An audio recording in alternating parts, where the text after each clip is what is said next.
자, 한국의 문학, 우리가 문학 시간이라고 배정받아서 문학을 공부하고 있는데 한국 문학은 대체 그 역사는 어디서부터고 그다음에 지금도 한국 문학 얼마 전에 이제 한강 작가가 노벨 문학상도 타고 한국 문학의 위상은 점점 높아지는데 이 한국 문학은 그 역사가 어떻게 되는지 그리고 어느 기간 동안 어떻게 어떠한 작품 등으로 흘러왔는지 한번 볼 거예요. 되게 중요한 거니까 잘 보도록 합시다. 일단 이 강의는 총 5개로 구성되어 있어요. 아까 수업 전에도 말씀드렸지만 상고시대 문학, 그 다음에 삼국시대 문학, 고려시대 문학, 그리고 조선시대 문학인데 조선시대 문학을 다시 조선 전기와 후기로 이렇게 나눈 겁니다. 그러니까 잘 들어야 돼요.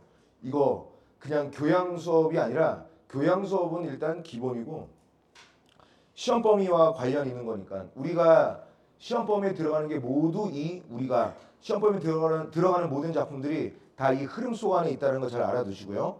자, 상고시대 문학 먼저 보죠. 상고시대 문학. 자, 일단은 첫 번째 여러분들 본문에 있는 거랑 똑같아요. 그래서 선생님이 갖고 있는 원고와 선생님 생각을 좀 더한 거거든요. 그리고 읽고 이 부분은 어떤 식으로 시험에 어떤 방식으로 출제되겠구나 라는 것을 같이 얘기해 줄 테니까 잘 들어요. 문제 푸는 거 없이 쭉 듣는 거야.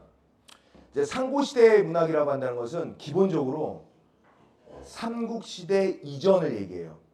삼국시대 이전에는 당연히 한글이 없었고 그 다음에 이제 뭐 많은 역사학자들도 얘기하고 선생님도 당연히 그렇게 생각하지만 삼국시대 즉 고구려, 백제, 신라 요 세 시기에는 서로 각 나라의 사람들이 자기네 나라가 백제랑 고구려랑 원래 한 나라다 이런 생각이 아예 없었던 거예요. 그러니까 지금의 우리 생각이랑은 좀 많이 달라. 그래도 최초의 한반도의 통일을 이룬 국가는 신라인 건 분명한 거고 그리고 이미 천년도 더 넘게 이미 신라가 통일한 상황에서 지금까지 쭉 흘러왔기 때문에 다 모두 한국 문학이라고 한다라고 하는 거죠. 자, 상고시대는 어느 시대라고? 상고시대는 삼국시대 그 이전 시대를 얘기하는 거야. 그러니까 지금 대한민국 역사 이런 것과는 큰 깊은 관련성이 없겠죠, 그렇지? 그리고 뭐 그때 뭐 옛날에 기록하는 것들이라든가 뭐 이런 것들이 막 자유롭거나 그러진 않았죠. 그리고 글을 쓰거나 기록을 남길 수 있는 사람들도 얼마 되지 않았고 지금처럼 인구도 많지 않았고 그러니까 자료가 그렇게 많지 않아.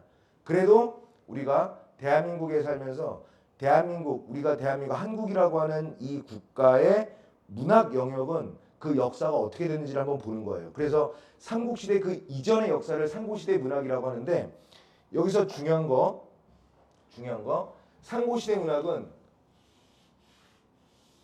공동체 중심이라는 거야. 공동체. 중요한 거야. 선생님이 쓴 원고 그대로 모두 PPT에 띄웠거든요.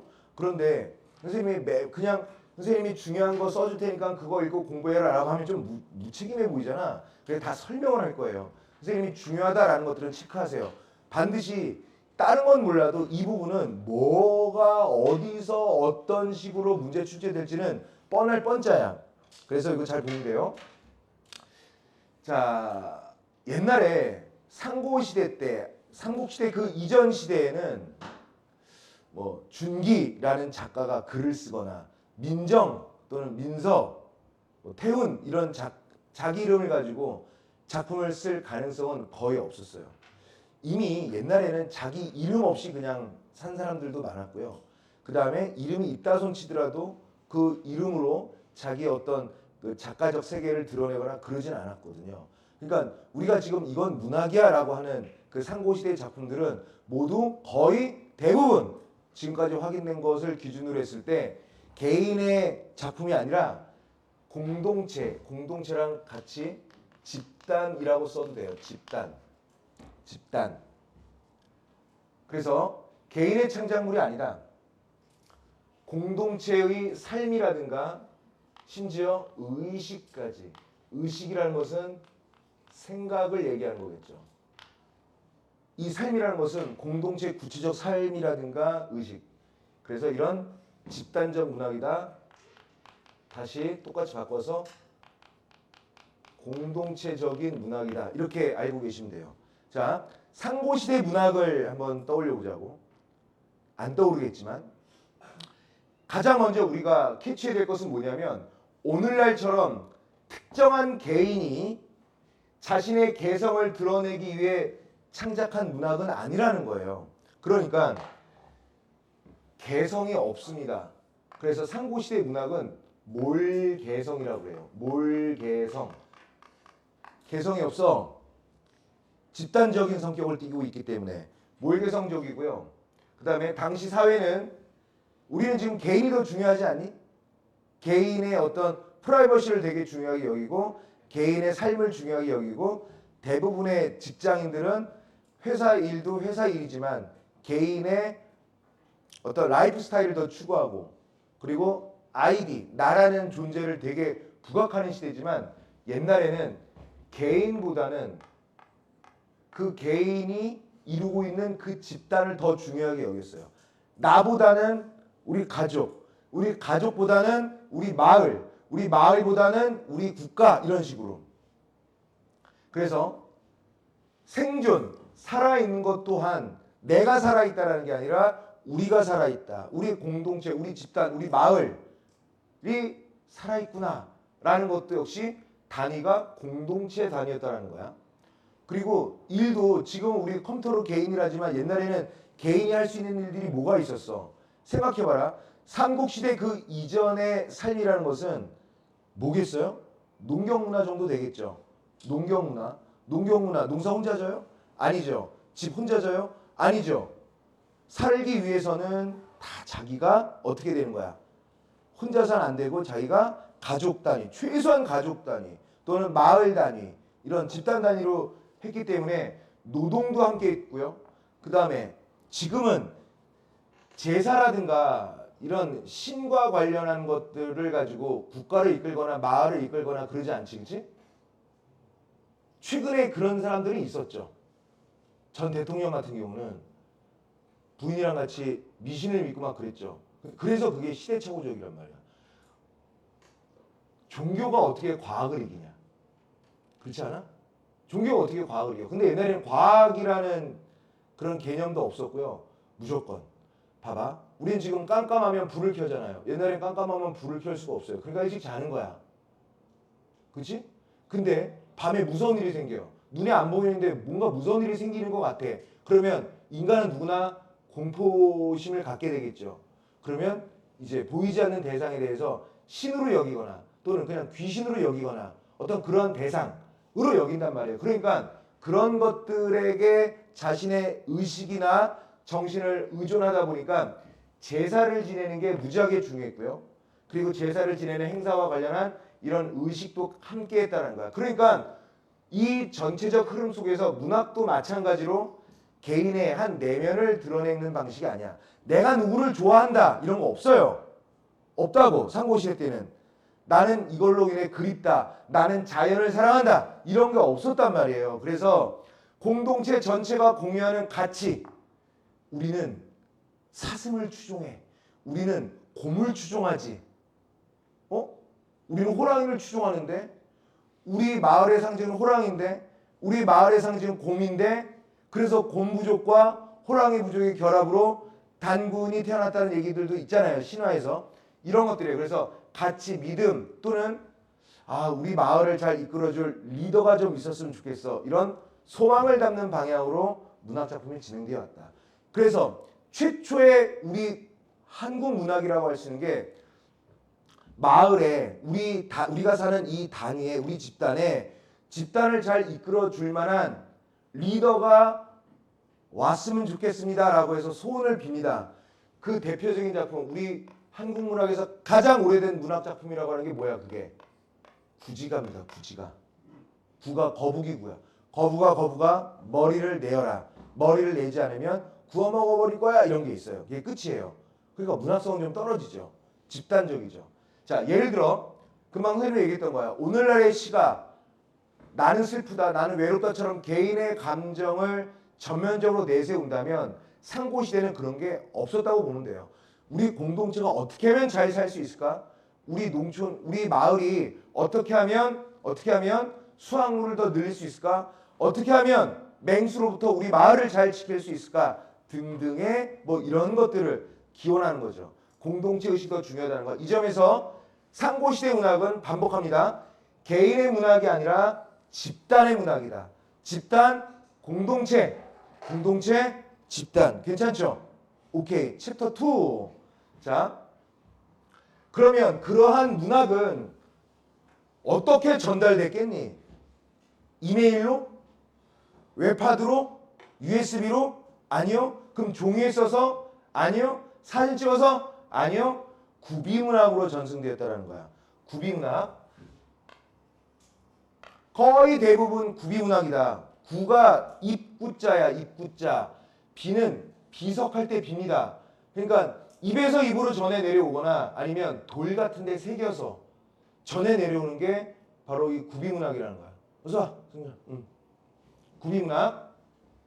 그래서 상고시대 문학은 문자로 기록되기보다는 입에서 입으로 전해지는 구비문학의 형태를 띠게 되었다. 자, 줄립지 따라해봐. 구비문학 해봐. 구비문학. 다시 한번 구비문학. 좋습니다. 이 구비문학은 시험에 꼭 나오는 단어예요. 구비 전승되었다 이렇게 해요. 구비 전승되었다. 그것도 쓸래요? 구비 전승됨. 종이나 이런 어떤 뭐 이렇게 종이에 기록돼서 전해진 것이라고 하기보다는 입에서 입으로. 그러니까 옛날에 이런 거야. 옛날에 상고시대 때 어느 할머니가 얘야 옛날에 무슨 여기 산이 뭐야? 월산인가? 이 동네 산 월산이지. 천마산? 그래 천마산 하자. 천마산에 뭐 이런 게 있었는데 이분이 전해졌죠. 그리고 그 아이가 자라서 할머니가 됐어요. 할아버지나. 옛날에 천마산이라고 그랬나? 백마산이 있었는데 이렇게 된 거예요. 그러니까 구비문학은 정확한 게 아니라 그 큰 틀 위주로만 전달이 된 거죠. 그러니까 조금씩 달라. 예를 들어서 한반도가 이렇게 있잖아. 한반도가 이렇게 있어요. 그러면 이쪽에 있는 사람들은 뭐 해 먹고 살았을까? 해변가니까 물고기 잡아먹고 살았겠지, 그치? 그러니까 옛날에 배들이 좋진 않았겠지. 그래서 남자들이 고기 잡으러 갔다가 배 뒤집어주면 죽는 거잖아요. 그렇지? 그러면 여기에서는 어떤 이야기들이 많았을 것 같아? 우리 집 남편, 우리 애 아빠 무사히 돌아오기를 기원하는 문학들이 많이 있었겠죠. 그렇지? 아빠가 돌아오지 않아, 남편이 돌아오지 않아, 바다에 빠졌어. 옛날에 그 어느 고기잡이 어부가 있었는데 고래가 잡아먹었대. 근데 또 어떤 지역에서는 상어가 잡아먹었대. 어떤 지역에서는 문어가 물어갔대. 뭐 이런 식으로 하겠죠. 그러니까 정확하게 전해지는 것은 아니라 입에서 입으로 전해진다. 계속. 그래서 선생님 그만 얘기했잖아요. 문자로 고정되어 있지 않고요. 사람들이 기억했다가 말을 하는 것이기 때문에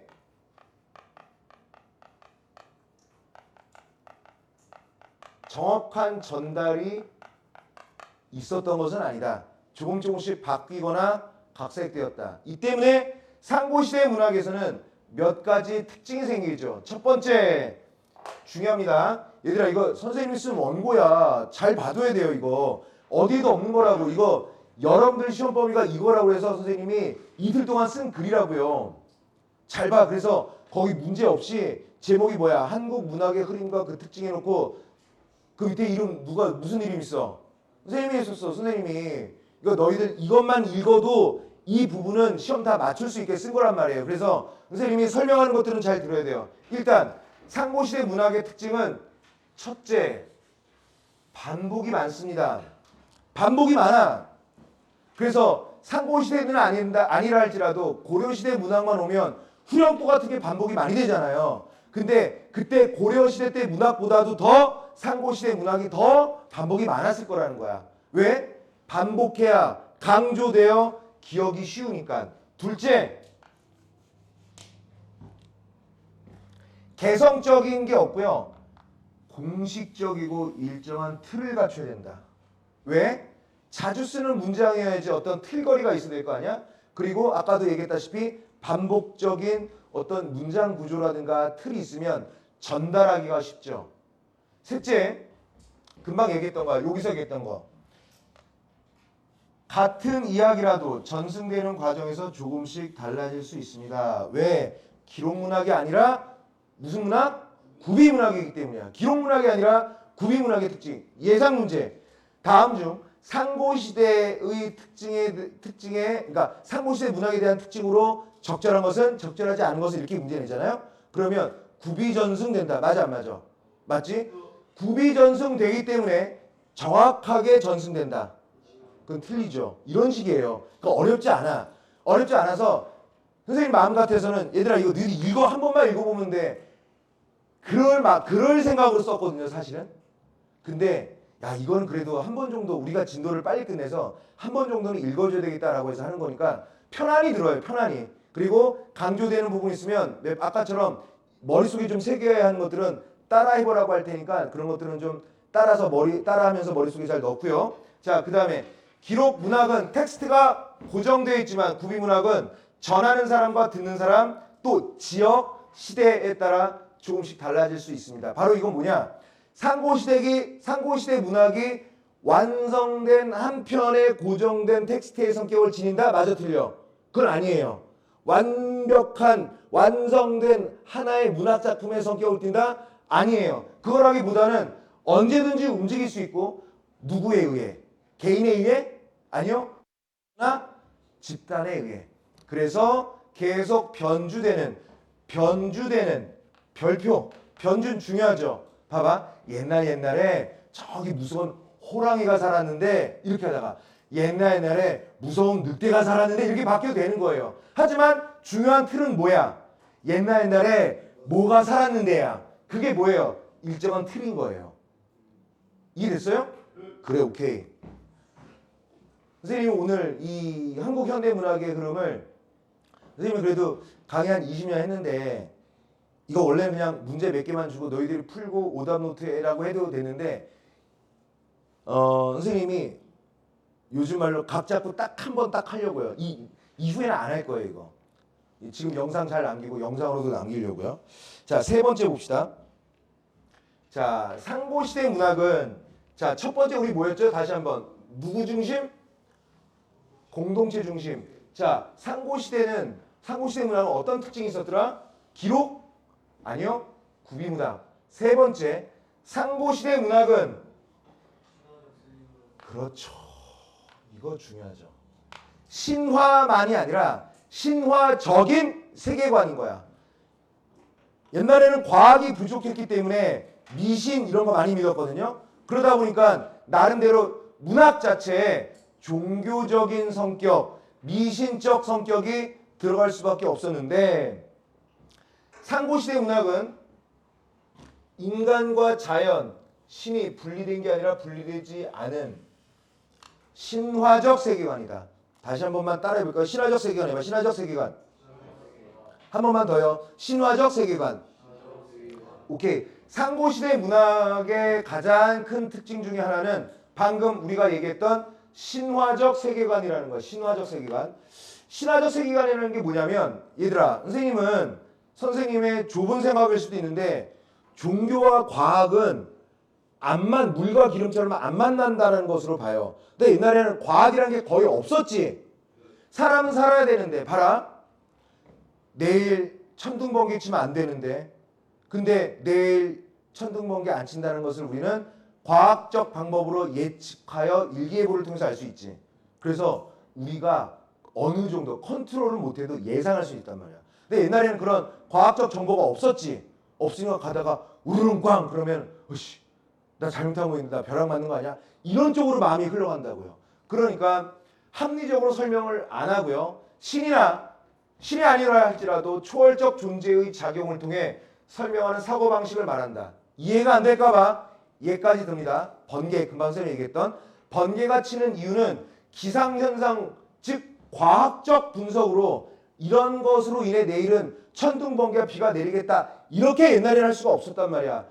신이 빡침, 신이 우리를 죽이려고 하네. 그래서 한 나라의 건국을 단순한 정치적 사건이 아니라 하늘의 뜻과 연결하여 설명하는 식인 거란 말이야. 이거를 지난 대한민국 정권에서는 이걸 적용해서 대통령이 바뀌었었던 거예요. 그 미친 나라였던 거죠, 작년에 우리는. 그렇지 않아? 그것도 일본 신을. 돼지 새끼죠. 그러면 안 되는 건데. 이러한 세계관 속에서는 인간, 신, 자연이 분리되어 있지 않고요. 신이 인간 세계에 직접 개입하기도 해. 그러니까 있지도 않은 신이 직접 그랬대. 이렇게 내용이 나오기도 하고요. 인간이 신성한 존재와 연결되기도 해. 하느님의 아들이야. 하느님의 아들이 내려와서 동물이랑 관계를 맺고 단군을 낳았다고요. 이상하죠, 그렇지? 자, 그래서 상고시대 신화나 전설을 보면 비현실적 사건이 자주 등장합니다. 근데 그것은 그렇다고 해서 야 너무 허황됐다라고 하는 게 아니라 그때 당시 사람들을 이해해 주자고요. 그때 그 사람들은 그런 식으로 삶을 사는 것이 그때 당시로서는 그 사람들에게는 최선이었던 거예요. 결국 상고시대 문학은 현실을 과학적 아니고요. 공동체가 세계의 질서 그리고 어떤 기원을 설명하고자 했던 방법 그리고 신화적 언어 이렇게 설명할 수 있습니다. 맞죠? 그래서 세 번째는 이렇게 설명하면 되고요. 자, 다시 한번 첫 번째 우리 돌아가 볼게요. 상고시대 문학은 누구 중심? 집단, 공동체 중심. 상고시대의 특징은 어떤 식으로 전승되었어요? 구비문학으로 전승되었고요. 방금 그러면 구비문학으로 전승된 그 상고시대 문학의 세계관은 신화적 세계관, 비과학적 세계관. 맞죠? 네 번째 갑니다. 역시 마찬가지로 연결되는데 주술성과 제의성을 지닌다.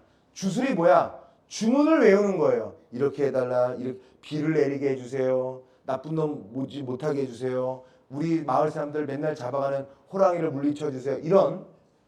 그래서 요거 중요하죠. 상고시대 문학은 감상의 대상이 아니라 현실에 영향을 미치려는 주술적, 제의적 기능을 지닌다는 거야. 감상이 아니라고. 이게 더 중요해. 감상하려고 문학작품을 만들거나 향유하지 않았다고요. 자, 우리는 문학작품 감상 이렇게 하잖아요. 상고시대 문학은 말도 안 되는 얘기. 무슨 감상이야. 그 사람들은 문학인지도 모르고 문학을 한 거예요. 이제 와서 보면. 시를 읽고 아름다움을 느끼거나 소설을 읽고 인물의 삶을 이해하는 방식. 그러나 상고시대 문학은 처음부터 그런 식의 감상용 예술을 존재하는 건 아니고요. 오히려 현실에 실제로 영향을 미치려는 별표 기능적 성격을 지녔다. 그러니까 문학이라고 하는 것은 우리 삶의 어떤 특정한 기능을 담당해야 된다 이렇게 본 거예요.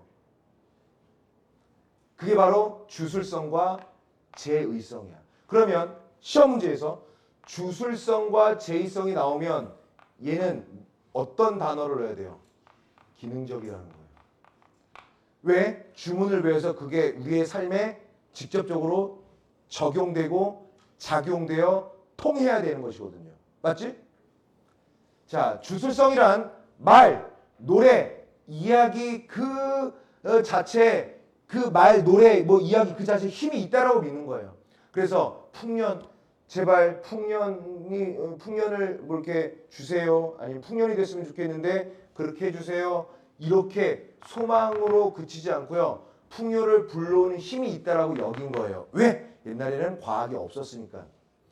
제의성은요.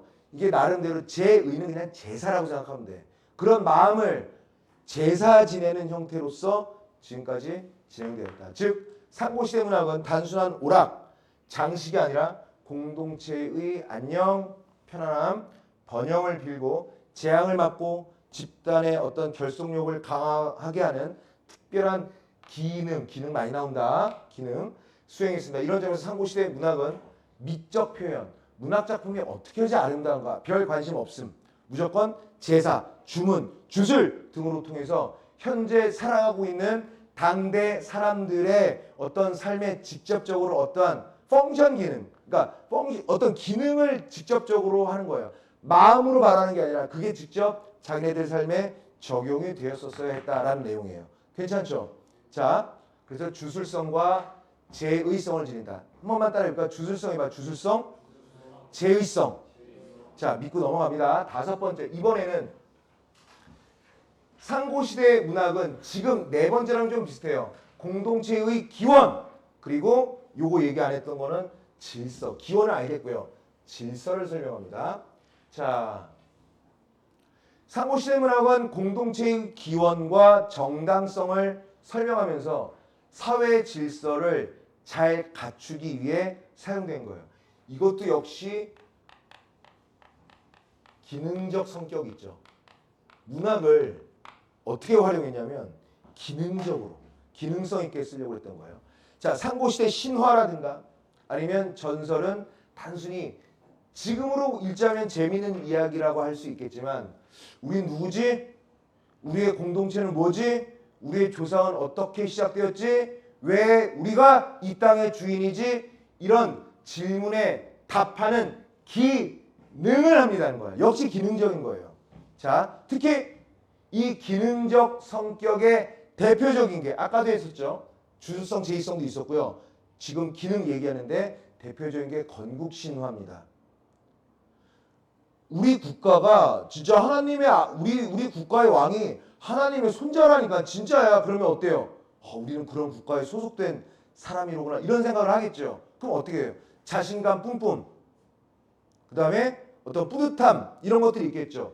그래서 맞아 우리는 그러한 왕을 모시고 있는 백성이야 라는 식으로 해서 우리 현재 이루고 있는 공동체의 존재를 정당화합니다. 그래서 정당화를 밑줄 치고요. 대표적인 예가 건국신화. 이거 꼭 적어두세요. 선생님 말 따라해볼래요? 정당화 해봐. 정당화. 한 번만 더. 정당화. 건국신화. 다시 한번. 건국신화. 정당화. 이것도 역시 기능적 얘기입니다. 예를 들어 어떤 부족의 시조가 하늘에서 내려온 존재라고 말할 때 그 집단은 우린 평범하지 않아. 우리 조상은 하늘에서 내려왔어. 뭐 이런 식인 거죠. 그래서 그러니까 자신감, 정당성, 뿌듯함 이런 게 있다 보니까 그 사회의 질서와 체계를 자연스럽고 그리고 당연한 것으로 수용하게끔 하는 기능을 한다. 그래서 상고시대 문학은 단순히 옛날 문학이다 이렇게 해버리면 안 되고요. 공동체 정체성을 만들어내는 핵심 장치고요. 그 다음에 또 이 수업에서는 이런 거 질서의 근거 이게 중요하다. 괜찮죠? 여섯 번째 갑니다. 자, 상고시대 문학은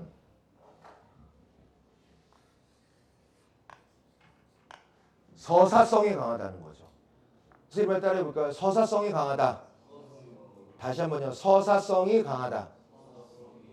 서사라는 것은 내러티브, 스토리예요. 이야기가 짧은 거라 할지라도 거기엔 다 이야기가 있다는 거예요. 자, 상고시대 문학에는 서사성이 강하다. 서사성이란 뭐냐? 어떤 사건이 있고요. 사건이 전개돼 나아가는데 그 사건 속의 인물들이 어떠한 특정 행위들을 막 해요. 기도를 한다라든가 뭐 신을 부른다라든가 이런 등등의 상고시대 문학이 서사적 구조를 띠는 이유는 분명해요. 왜? 이야기로 전달해야 공동체의 기억을 보존하고 전달하는 데 가장 효과적이에요. 옛날에. 그래서 할머니들이 해주는 옛날 이야기는 옛날 노래 이런 것보다도 옛날 이야기로 전달되는 게 더욱더 효과적이기 때문이죠. 자, 만약에 설명문처럼 추상적인 논리를 나열하는 방식보다는 누가 언제 어디서 태어나고 누가 어떠한 시련을 겪고 그걸 또 극복해냅니다. 그리고 그 주인공이 그 영웅이 공동체를 세우고요. 이런 게 더 쉽죠. 또 이런 이야기 구조 속에는 우리 공동체, 고조선이면 고조선, 부여면 부여, 뭐 이런 식으로 해서 그 집단이나 국가의 가치관도 자연스럽게 담길 수 있습니다. 자, 따라서 상고시대 문학의 서사성은 단순히 흥미 유발 장치가 아니라 자, 집단의 기억 밑줄 치고요. 그리고 가치관도 밑줄 치고요.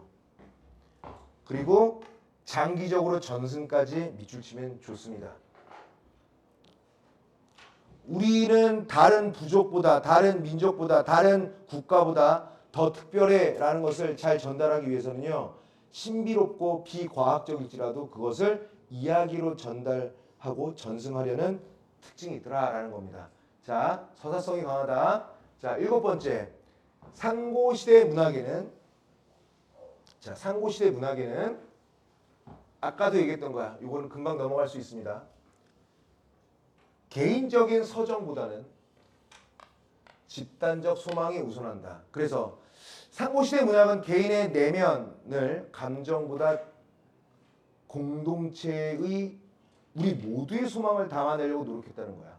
현대문학에 익숙한 학생들은 문학이라고 한다면 다 개인의 감정을 얘기하는 것 같은데 옛날엔 그렇지 않았다. 자, 서정 중심이 아니라 그러니까 서정 중심보다는 아까 얘기했던 서사성이 강화된다는 거랑 서사성과 관련한 것을 더욱더 강조하면 되겠죠.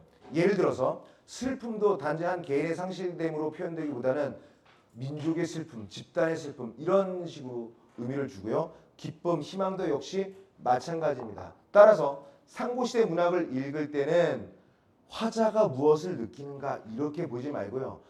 이 화자는 공동체 정신과 어떻게 부합되고 어떻게 연결되는가 이런 거를 따져야 한다. 이런 내용을 제시하는 거죠. 그죠? 자, 8번째. 상고시대 문학은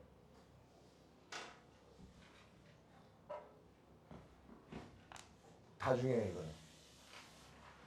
원형이 된다고요. 원형. 원형이 뭐냐면 쉽게 말해서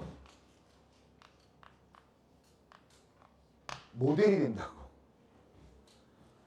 상고시대 문학 그 다음 문학을 선생님이 뭐라고 설정했다고 그랬죠? 삼국시대 문학이죠. 상고시대 문학이 끝나면 그러니까 삼국시대 문학은 상고시대 문학 거를 가져오는 거예요.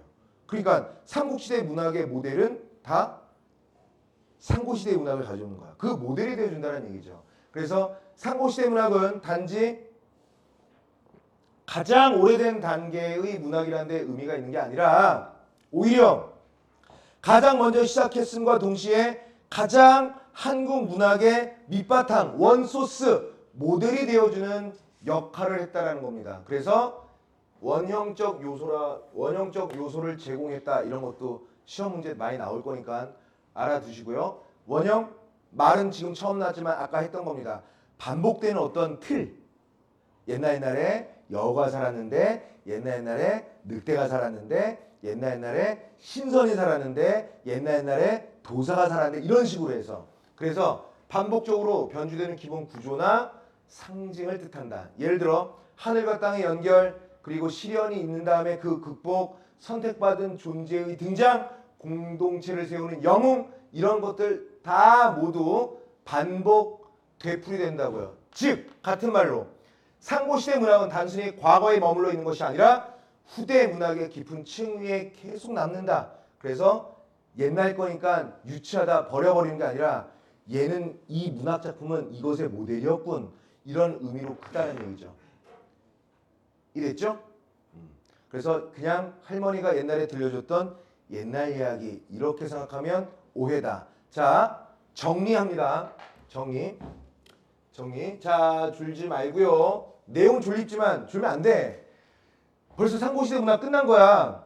상고시대 문학은 문자 이전 또는 문자 정착 초기의 공동체 사회 속에서 형성된 집단 문학이다. 집단 문학이다. 구비전승을 기본 방식으로 하고요. 그 다음에 인간과 신의 관계는 긴밀하게 연결되어 있다는 거고요. 그리고 세계관 자체가 신화적 세계관이며 그리고 현실의 어떤 삶에 직접적으로 작용하게끔 하려고 했던 거다 이런 얘기죠. 그래서 주술적 제의적이 있었고요. 또 기원과 질서를 설명하고 집단의 정당성을 그러니까 집단의 정체성을 정당화하려는 역할을 하고요. 서사적 구조가 강하게 띄고요. 그 다음에 상고시대 문학은 개인의 어떤 감정이나 예술성을 드러내려고 하기보다는 지금 기준으로 따졌을 때 예술성은 떨어진다 하더라도 이 집단의 기억을 후대에 계속 전승하려는 옛날 사람들의 노력이다. 그리고 상징 언어 체계이다. 이렇게 생각하시면 된다고요. 괜찮아? 상고시대 문학은 이제 설명과 관련해서 문제 풀려고 하면 쉽게 풀 수 있겠죠. 좋습니다. 그러면 고려시대 문학으로 들어갑니다. 삼국시대 문학.